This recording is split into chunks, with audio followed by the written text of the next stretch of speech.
দাদা, তোমার বউ যে বাড়ির থেকে গেল, কি কারণে গেছে বলে তোমার মনে হয়? আমার তো কয়ে গেছে না, কয়ে গেছে যে আমার তো কয়ে গেছে না, আমার মা বাবা থেকে কয়ে গেছে যে হ্যাঁ বাপের বাড়ি যাইতে আছে। আমার ছোট বোন আসলো সামনে, তারা সামনে দিয়ে গেছে।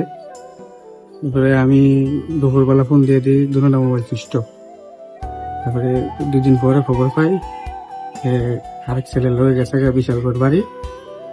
আজকে ফটো স্ট্যাটাস দিছে।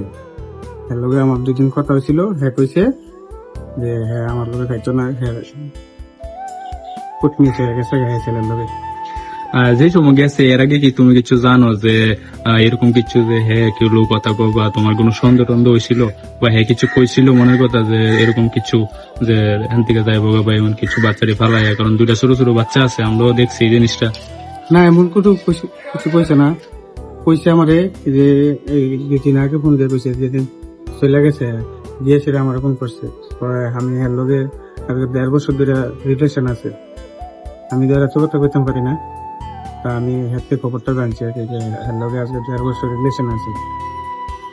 তুমি এখনো কই আছো, মানে ত্রিপুরাতে নাকি কই কি তা করো তুমি? আমি আপাতত তখন চেন্নাই আছি, আমি 2 দিন পরে চেন্নাইতে রওনা দেবো। তোমার বাড়ি বাড়ি কোন জায়গায়?